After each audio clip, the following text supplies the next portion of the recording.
This is one of the biggest credit card secrets that feels illegal to know. I want you to answer a serious question for me. What do you think is safer to use, a credit card or a debit card? Drop it in the comments section. We're gonna start this video like this, then I'm gonna roll right into this massive secret that a lot of people do not know. I'm gonna be honest with you. I really truly have no idea where my personal debit card is at, but I do know where my business debit card is. And you're probably wondering, why does this even matter? Well, it matters because for the last 6 years, I have not used a debit card unless it was my business debit card because I had to pull out cash from my business for some type of transaction that I needed to pay for in cash.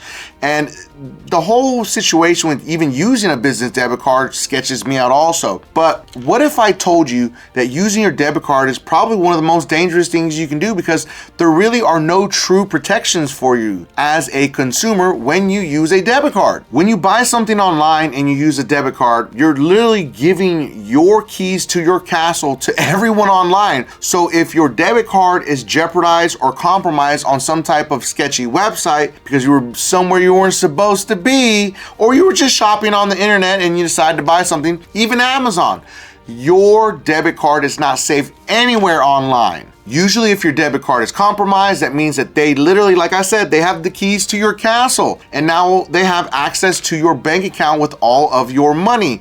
And you don't really want that. But the crazier part about this is what happens when you use your debit card and there's an issue. They shut down your entire account and you can't access your money.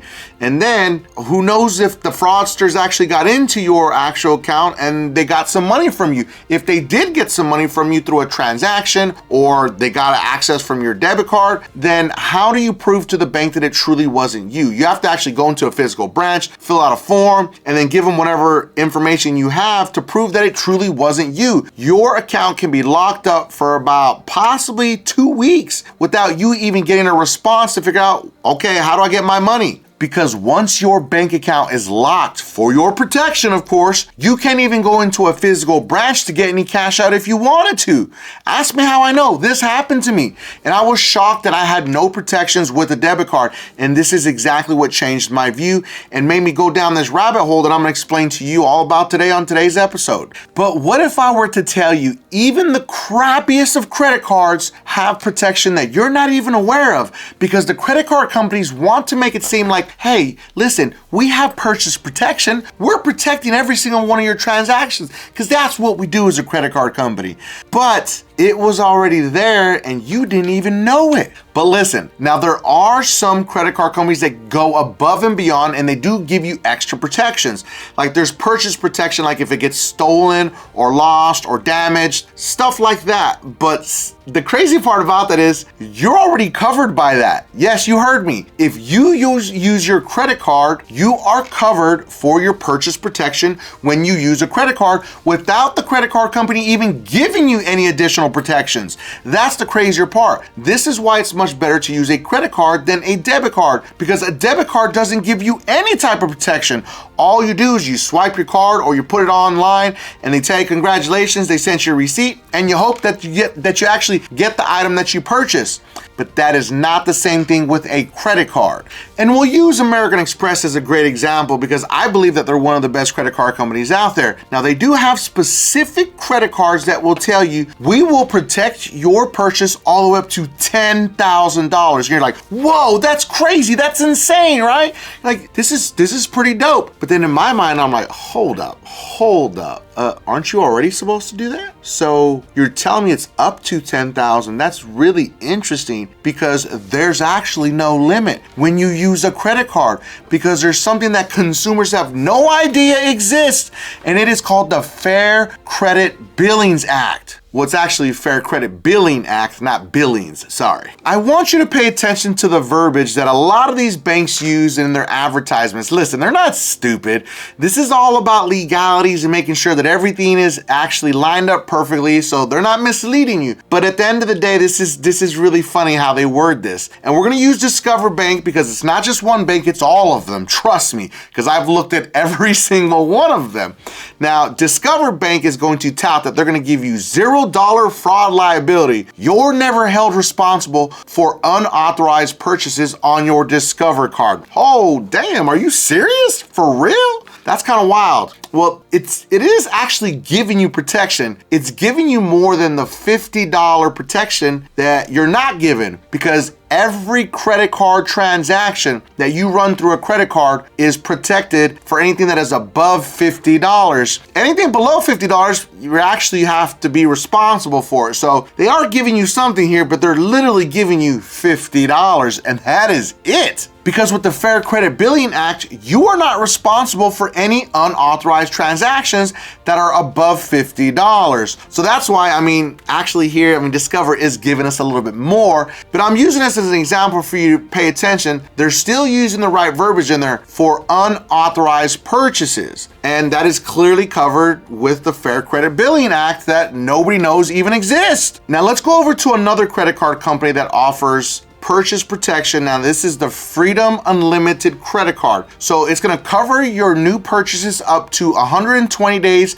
against damage or theft, up to $500 per claim and $50,000 per account. Now notice there's a couple little asterisks there because there's a catch to that. I'm not going to get into that part, but again, they're limiting you how much you can actually claim in that time frame. But what if I told you that you had 60 days to file a claim against any type of purchase protection with any credit card? It doesn't have to be this one, doesn't have to be a specific one, all credit cards. You have 60 days to file a dispute with the credit card company to let them know that the item that you ordered was not as it was described, it was damaged, it never arrived, it's broken, there's an issue here, I want to dispute this charge. And the credit card company is supposed to back you. But here, now they're giving you a little bit more time. They're giving you 60 more days. And after that 60 days, they're pushing it up to a maximum of $50,000. But in the first 60 days, you are 100% completely covered, and there's actually no limit to that.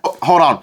Technically, it has to be above $50. Anything below $50, you're not covered, unfortunately. And I'm always sitting here like, why does nobody ever talk about this? Because a lot of these people that deal with credit cards and are selling credit cards and telling you what are the best credit cards don't truly understand anything about the laws of credit cards or any type of laws of credit, period. So this isn't just about credit cards. I want to be really clear on that. I'm going to tell you right now, the dumbest thing that you can possibly do is use your debit card if you have a credit card. If you have the money to purchase something, you're gonna give yourself 60 days of protection automatically if you use a credit card. But if you use a debit card, you have nothing, absolutely nothing. It doesn't matter if it has a Visa logo or a MasterCard logo, you have no protections. Trust me, I'm telling you, like, this is insane. And it makes no sense to me how we're so vulnerable to using our debit card, and then on top of that, we're giving them the keys to our castle. So if our debit card is compromised, we're screwed. If we buy something with an actual debit card, we're also screwed. But a credit card takes it to the next level. Now, what I'm gonna do in this video is I'm gonna break down all the rules and laws that you need to know about of every time that you use your credit card, because this is imperative to you if you ever have any issues with the credit card or you're in the credit repair process, because there's been some billing issues here. Last part's the most important. And that should be another topic for another video, because a lot of these credit repair companies out here that are a bunch of amateurs have no idea that their clients are protected up to that 60-day window from when they receive their last statement. 60 days from when you receive that last statement, you can file a dispute all the way up to those 60 days if there's some type of billing error. And you can use this in the credit repair process, but of course, these amateurs never will because they just don't understand and they don't want to do the research. They're just too busy regurgitating information. So let's get into the Fair Credit Billing Act and give you all the juicy juice about this and how it protects you and how you can use it in your defense. Now, financial advice or legal advice, and I am not an attorney. Now, to break this down the simplest way, the Fair Credit Billing Act only applies to open-end credit, such as credit cards and lines of credit. It does not apply to loans like auto loans or mortgages, only credit cards or lines of credit. Pay close attention to what I'm about to say. Billing errors that are covered by the law include unauthorized charges with an incorrect date or amount and calculation errors. Pay attention to those words words very closely because nobody ever reads between the lines better than I do.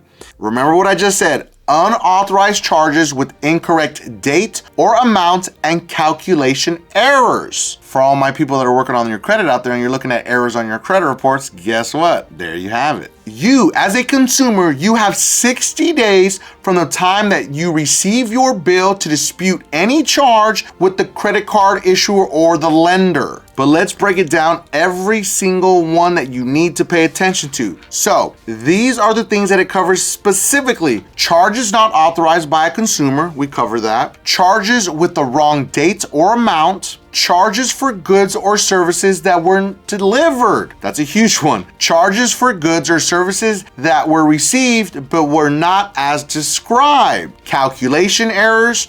Charges for which the consumer needs clarification. And billing statements delivered to an incorrect address. Now, before you come into the comments and you say, yeah, I'll just call my credit card company and they'll take care of it over the phone. No, do not do that. Do not call the credit card company. You need to file any dispute you have with them with any of these specific things that I just told you on that list through the mail. If you call them, because that's exactly what they want you to do, they want you to call them. They say, well, we're going to start our investigation. If you call them, it does not trigger the actual Fair Credit Billing Act. And unfortunately, that's what the credit card companies want. They don't want you to know that those protections are gonna kick in if you send an actual letter dispute. But when you call them, you don't have these protections. I know that sounds crazy, but I wanna give you real serious clarification that this is super important. Don't call them because they're not gonna protect you, and the act doesn't protect you when you call them. You must send in a paper letter dispute. Send it certified mail, make copies of it so you have proof that you sent it. Because if you don't, none of this matters and it does not count, and you can't use the Fair Credit Billing Act against them. So let's go over the rules that you as a consumer must follow in order to trigger the Fair Credit Billing Act to protect you at all times. It doesn't matter if you've defaulted on the credit card. Understand that. You have 60 days from your statement billing to file a dispute. You must file that dispute within 60 days in writing. Complaints must be filed in writing. I cannot stress that enough to you because people get lazy, like, I'm just gonna call them and that should do it. No, don't do that. I just said it, and that's why I'm saying it again, so you understand how important it is to not fall for that trap. But of course, let's say for instance, hypothetically, if you lose your credit card, you got to call them to let them know that you've lost it, but also make sure you send it in writing after you call them to make sure it still triggers the protections. That's super important because yes, you have to call them, of course. You're not going to wait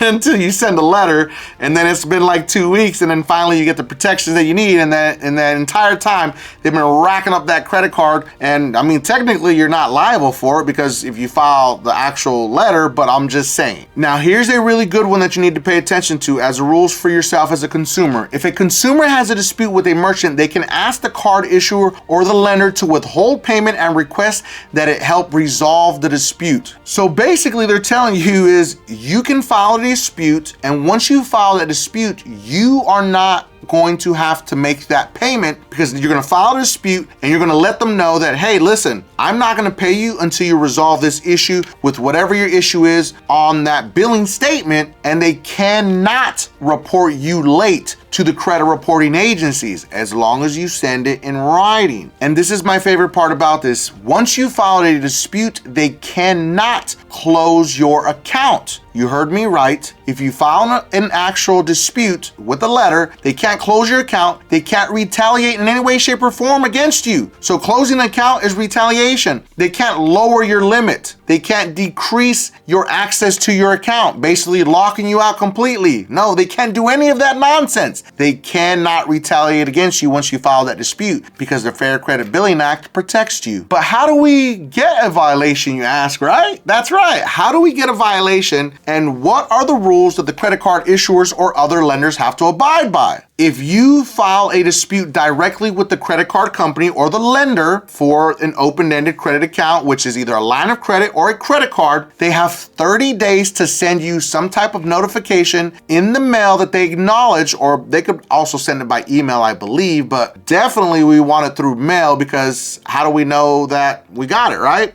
but they have to send you that notification within 30 days of you filing that dispute. If they don't send you that notification that they acknowledge you disputed it, that's a violation and they can be sued for that. And everything on that billing is now in question and attorneys are gonna go after that. Then the next one, they have 90 days to complete a full investigation, during which time they're not allowed to try to collect payment on the disputed amount, charge any interest on it, or report it to the credit bureaus as late. That's crazy, right? But here's a big but. Now they can report to the credit bureaus that it is in dispute. They can do that, but they cannot report that you are late. They cannot do that. And this is huge. But remember, they have to complete it within 90 days. If you don't get that notification in 90 days, you can sue them for that also. And if the lender finds out that the dispute is valid, it must correct the error and refund any fees or interest that it was charged as a result of it. If they don't do that, well, that's also a lawsuit. Now let's say they say, hey man, this dispute is not valid. It is an invalid dispute and you are responsible for these charges. Well, guess what? They must explain its findings and provide documentation to the consumer. You can request them, say, I want all the proof as to how you came to these findings and how you say this is invalid. If they don't provide them to you, that's a lawsuit. But why does this matter, Mike? If they did not follow any of this to a T and they skipped one step, it's a violation. If they didn't send you a notification to acknowledge that you actually disputed the item, they got caught, that's a violation. If they don't complete the investigation within 90 days, that's a violation. If they don't actually give you any of their findings after you request them because they said it was invalid, that's a violation. Any way that they violate any of these steps, you can win as a consumer. And you may be entitled to thousands of dollars worth of damages. So I hope you learned a very valuable lesson here. Lesson number one, debit cards are trash and they give you no types of protections whatsoever. Lesson number two, you can use the Fair Credit Billing Act to your advantage as a consumer and protect every single right that you have out there. Because if there's a billing error, let's say that you had some type of discrepancy on your actual statement, and then the item actually charged off, then you file a dispute and they must follow the process the entire time within that 60-day window. You have rights and you need to exercise those rights as much as you possibly can. I hope you enjoyed this video. We will see you again on Wednesday. And make sure that you watch the next video because it is about charge-offs on your credit report and you may want to watch that. Now, if you felt that I brought you some value in this video, make sure that you don't forget and subscribe to increase your credit score.